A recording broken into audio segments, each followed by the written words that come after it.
Welcome to this next video on bank reconciliation statement. इस video में हम पूरा बैंक रिकन्सिलेशन स्टेटमेंट पे जो एमसीक्यू हैं वो स्टडी करेंगे। आपको अगर बैंक रिकन्सिलेशन स्टेटमेंट स्टडी करना है तो डिस्क्रिप्शन में पूरा कॉन्सेप्ट का लिंक मिल जाएगा, आप वहाँ से स्टडी कर सकते हैं।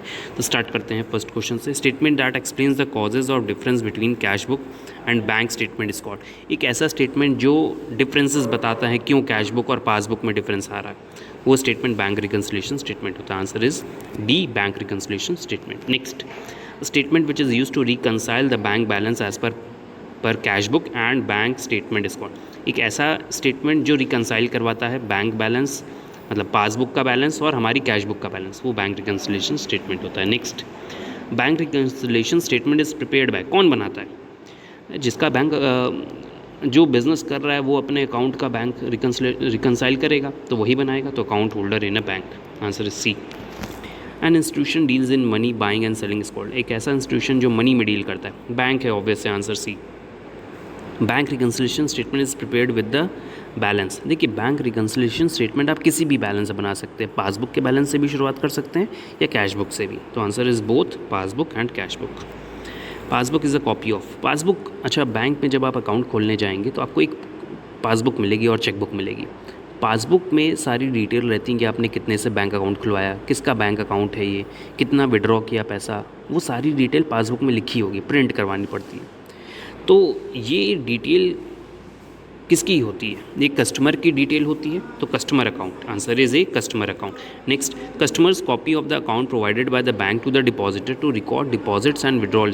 देखिए, वही चीज़ आ गई, जो डिपॉजिट और विड्रॉल का जो रिकॉर्ड रखेगा वो कौन सी बुक होती है? वो कस्टमर कॉपी पासबुक के नाम से। Bank statement is kept bye, कौन रखेगा बैंक स्टेटमेंट? कस्टमर रखेगा, ऑब्वियस है। Bank reconciliation statement is a memorandum statement. देखिए, बैंक रिकन्सिलेशन स्टेटमेंट कोई अकाउंटिंग का पार्ट नहीं होता है, वो हम अपने कैश बुक और पासबुक के बैलेंसेस को टैली करने के लिए बनाते हैं। तो एक ये मेमोरेंडम की तरह बनता है, memorandum statement. A copy of customer account in the bank ledger is called. एक कस्टमर अकाउंट की कॉपी बैंक के पास है, बैंक के लेजर में, तो वो बैंक स्टेटमेंट है। मतलब बैंक भी तो अपनी अकाउंटिंग करता है, तो बैंक के लिए हम क्या है? कस्टमर है, तो बैंक का एक लेजर अकाउंट बनाएगा, वो बैंक स्टेटमेंट होता है। Next, bank reconciliation statement provides mechanism of dash over cash. देखिए, बैंक रिकन्सिलेशन स्टेटमेंट से हमें पता चलता है कि कितना कैश बैलेंस एक्चुअल में है मेरे पास। कैश बुक में कुछ दिखा रहा है, बैंक के बैलेंस में कुछ दिखा रहा है, तो कंट्रोल करने के लिए हेल्प कर रहा है ना बीआरएस। बैंक रिकन्सिलेशन से हमको एक्चुअल कैश पता चलेगा, तो एक इंटरनल कंट्रोल रखने के लिए बीआरएस हेल्प करेगा। Next, NSF marked in cheque sent back by the bank indicates. देखिए, एक चेक वापस आ गया हमारे पास जिसमें एनएसएफ लिखा हुआ था, बैंक ने लिखकर भेज दिया, तो वो नॉट सफिशिएंट फंड की वजह से, नो सफिशिएंट मनी की वजह से वापस आता है। नो सफिशिएंट मनी, 10,000 का चेक है, अकाउंट में 8,000 रुपये हैं, तो वापस आ जाएगा एनएसएफ लिखकर। Directly collection of bank are to be dash in the cash book. अच्छा, देखिए, एक रूल याद दिलाते हैं आपको। बीआरएस का रूल होता है, अगर बैंक डेबिट करेगा तो हम क्रेडिट करेंगे, अगर बैंक क्रेडिट करेगा तो हम डेबिट करेंगे। मतलब बैंक में अगर पैसा आएगा, मेरे बैंक अकाउंट में पैसा आएगा, तो हम क्या करेंगे? डेबिट। बैंक क्या करेगा? क्रेडिट। इसी का ऑपोजिट, अगर बैंक अकाउंट से पैसा निकलता है तो बैंक क्या करेगा? बैंक हमको क्रेडिट कर देगा, हम क्या कर देंगे? सॉरी, बैंक हमको अपनी अकाउंटिंग में बैंक क्या करेगा? डेबिट करेगा, हम क्या करेंगे? क्रेडिट करेंगे। ये रूल याद रखिएगा, ऑपोजिट चलता है। अब यहाँ पे लिखा है directly collection of banks to be dash in cash book. अब डायरेक्ट मेरे बैंक अकाउंट में पैसा आ रहा है, तो कैश बुक में क्या करना है? ध्यान रखिए कि यहाँ पे कैश बुक में पूछा है, पासबुक में नहीं। कैश बुक में डेबिट होगा, क्योंकि कैश का अकाउंट डेबिट होता है। Cash what comes in debit. तो बैंक क्या करेगा इस केस में? अगर होता तो क्रेडिट करेगा, यहाँ पे डेबिट आंसर है। Bank lends money to the customer by way following ways. Bank जो है कैसे मनी को लेंड करता है? ओवरड्राफ्ट फैसिलिटी देता है और loan. So answer is C, both A and B. Overdraft facility मतलब आप अपने नेगेटिव बैलेंस ले जा सकते हैं बैंक अकाउंट में, एक तरह से ये भी लोन ही होता है, लेकिन ओवरड्राफ्ट फैसिलिटी होती है। ये सबको नहीं मिलती है। रिनोन्ड पर्सनालिटीज़, सपोज आपके एरिया में कोई बड़ा बिजनेसमैन है, उसका नाम है, तो ऐसे लोगों को मिलती है। When a cheque is return by the bank showing some technical reason is known as. एक चेक रिटर्न हो गया, वापस आ गया बैंक से, उसने कैश नहीं किया, तो डिसऑनर ऑफ चेक होता है। बिल्स ऑफ एक्सचेंज में भी आपको पढ़ाया जाएगा ये। Unfavourable bank balance means. अच्छा, चलिए, फेवरेबल और अनफेवरेबल का मतलब बताते हैं। अगर मेरे बैंक अकाउंट में पैसा है, मतलब पासबुक में अगर पैसा दिखा रहा है, तो वो फेवरेबल है मेरे लिए, अगर नहीं है तो अनफेवरेबल। चलिए, नहीं है तो अनफेवरेबल या फिर ओवरड्राफ्ट भी बोलते हैं। तो चलिए अब क्वेश्चन देखते हैं। अच्छा, अगर अनफेवरेबल मतलब बैंक अकाउंट में पैसा नहीं है तो मतलब बैंक में मतलब हमारे लिए कैश बैलेंस क्या है, मतलब कैश बुक में नेगेटिव होगा, मतलब क्रेडिट होगा, और बैंक में क्या होगा उस केस में, अनफेवरेबल के केस में डेबिट। क्लियर? तो अब यहाँ पे देखते हैं क्या है। अनफेवरेबल बैंक बैलेंस मतलब बैंक में पैसा नहीं है तो क्रेडिट बैलेंस इन पासबुक नहीं, अगर क्रेडिट होगा तो हम डेबिट करेंगे, मतलब डेबिट मतलब पैसा है हमारे पास। Credit balance in cash book, हाँ ये सही है, क्योंकि कैश बुक में अगर क्रेडिट है तो मतलब नेगेटिव बैलेंस है, तो बैंक में अगर नेगेटिव मतलब बैंक डेबिट, हम credit, so answer is B, credit balance in cash book. Cash book और पासबुक लिखा है, ध्यान से समझिएगा, पासबुक बैंक बनाता है, कैश बुक हम बनाते हैं, हम अपनी अकाउंटिंग कर रहे हैं। फेवरेबल बैंक बैलेंस मीन, अब बैंक में फेवरेबल बैलेंस है मतलब कैश बुक पॉजिटिव होनी चाहिए, कैश बुक डेबिट होनी चाहिए और पासबुक क्रेडिट होनी चाहिए। तो देखते हैं ये दोनों दिए हुए हैं, हाँ देखिए बी और सी में ये लिखा हुआ है, पासबुक क्रेडिट है और सी वाले में कैश बुक डेबिट है, so answer is D, both B and C.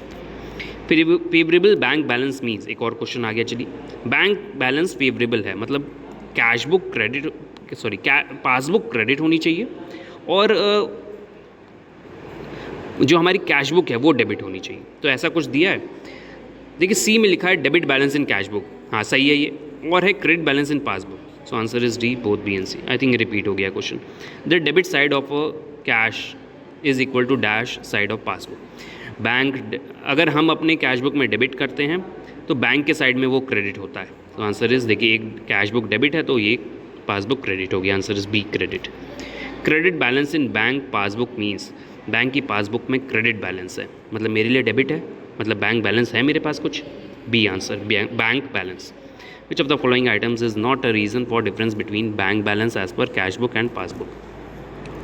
Bank reconciliation statement बनाने का मेन रीज़न है डिफरेंसेस को फाइंड आउट करना, क्या डिफरेंसेस है कैश बुक में और पासबुक में, तो वो डिफरेंसेस के रीजंस दिए हुए हैं। यहाँ पूछा है कौन रीज़न नहीं है, डिसऑनर ऑफ चेक से डिफरेंसेस क्रिएट हो जाएगा, check deposited but not yet clear, इससे भी डिफरेंस क्रिएट होगा क्योंकि ये दोनों को अफेक्ट कर रहे हैं, कैश बुक एंड पासबुक। और थर्ड है देखिए क्रेडिट सेल्स, क्रेडिट सेल्स का मतलब उधार पे आपने बेचा, तो यहाँ पर ना चेक आया ना कैश बुक आई, so answer is C, credit sales, ये इफेक्ट नहीं करेगी। Direct collection of banks are to be dash in cash book, कोई मेरे बैंक अकाउंट में डायरेक्ट कलेक्ट करता है, सॉरी डिपॉजिट कर देता है पैसा और बैंक कलेक्ट कर लेती है, तो बैंक क्रेडिट करेगी, हम डेबिट करेंगे।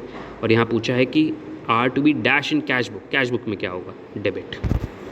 The cheque which is issue to creditor but is not presented for payment is called, एक चेक इशू किया क्रेडिटर को लेकिन उसने पेमेंट के लिए प्रेजेंट नहीं किया, वो अभी तक आउटस्टैंडिंग चल रहा है, answer is B, outstanding check.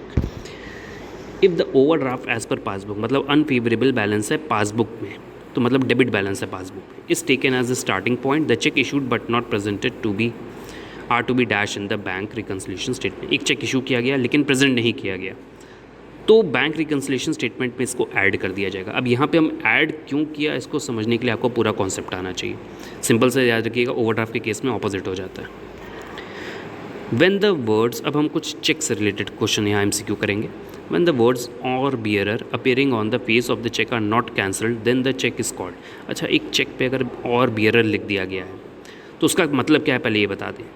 और बियरर अगर लिखा है तो जिसके हैंड में वो चेक होगा जो प्रेजेंट करेगा उसको पैसा मिल जाएगा, और बियरर। तो आंसर कौन सा है यहाँ पर, bearer cheque.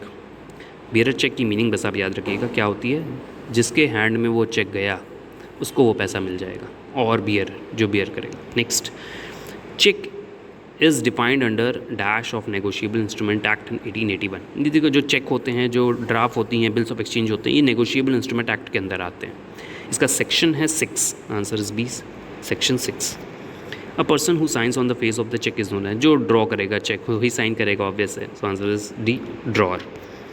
Which means drawing 2 parallel lines on the face of the cheque with और without additional words like company home not.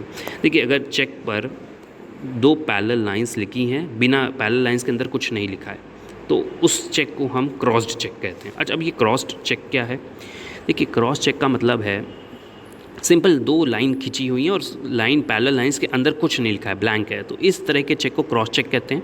Cross check सिर्फ अकाउंट में ही जाता है पैसा उसका, इससे कैश नहीं मिलता है कभी भी। जिसका नाम लिखा होगा उसका अकाउंट होगा तभी उसको पैसा मिलेगा, ऐसे उसमें कैश में नहीं मिल सकता कि आप काउंटर में गए कैश मिल गया उससे। तो क्रॉस चेक का क्या मतलब है, मीनिंग हमने आपको बता दी है, आंसर होगा इसका crossed cheque, B, cross cheque, sign किया हुआ है और अंदर ब्लैंक है। Next, if any cheque bears the date earlier than the date on which is presented to the bank spot. एक चेक है जो date earlier than the date on which it is presented. आज हमने एक check present किया और 2 दिन पहले डेट लिखी हुई थी इसको, इस तरह के चेक को कहते हैं आंट डेटेड चेक। मतलब आज 5 तारीख है और 2 तारीख का चेक हम प्रेजेंट करने जा रहे हैं, तो आंट डेटेड चेक होगा। नेक्स्ट, इसी तरह पोस्ट डेटेड, जो डेट आने वाली है। सपोज़ आज 5 तारीख है और 8 तारीख का चेक मिला है, तो हम 5 तारीख को नहीं जा सकते निकलवाने, 8 के बाद ही जाएंगे या 8 को जाएंगे, उसको पोस्ट डेटेड चेक कहते हैं। अच्छा, चेक की वैलिडिटी कितनी होती है? अगर एक चेक साइन करके आपको मिला है आज, तो वो 3 मंथ्स तक वैलिड होता है। सो ये याद रखिएगा, 3 मंथ्स की वैलिडिटी होती है एक चेक की। Next, a cheque which is torn into 2 और more pieces and presented for payment, such cheque is called. अच्छा, चेक अगर टॉर्न है, फटा हुआ है या कुछ प्रॉब्लम है उसमें, तो उसको म्यूटिलेटेड चेक कहते हैं। So answer is B, mutilated cheque. इसका क्या पैसा मिलेगा? बहुत प्रॉब्लम है, नहीं मिलने वाला। If a cheque is presented for payment after 3 months, अब हमने आपको बताया 3 मंथ्स का टाइम होता है चेक का, और उसको प्रेजेंट किया गया है 3 months from the date of cheque is called. इस तरह के चेक को क्या कहते हैं? प्रेजेंट किया गया है और इस तरह के चेक का नेम है स्टील चेक। नीचे देखिए एक्सप्लेनेशन दिया है, stale cheque is not an invalid cheque but it may be deemed an irregular bill of exchange बोला जाएगा। वो इनवैलिड तो नहीं है, लेकिन उसने टाइम निकाल दिया 3 मंथ से ज़्यादा, irregular cheque. Next, which of the following cheque is written by the account holder as pay self to receive the money in the physical form for the branch where he hold. अच्छा, मेरा bank account है और हम एक check लेकर जा रहे हैं अपने बैंक अकाउंट का, और उस पर हम लिख रहे हैं सेल्फ कि मुझे पैसा दे दो। इस तरह को चेक को कहते हैं सेल्फ चेक। अगर आप बैंक से अकाउंट से अपना पैसा निकालना चाहते हैं तो आप चेक पे सेल्फ पे की जगह सेल्फ लिखकर बैंक में प्रेजेंट कर दीजिए काउंटर पे, आपको पैसा मिल जाएगा। सेल्फ चेक होता है ये। A cheque which is truncated during the course of clearing cycle is called. Truncated क्या है? अच्छा देखते हैं। Truncated cheque means a cheque which is truncated during the course of clearing cycle either by the clearing house और by the bank. इस तरह के check को हम ट्रंकेटेड चेक कहते हैं, a cheque which is truncated. So answer is D, truncated check. A person named in the instrument to whom or to whose order the money is to be paid is known as। जिसका name लिखा होता है उसको पेई कहते हैं, जिसको पैसा मिलना है पेई।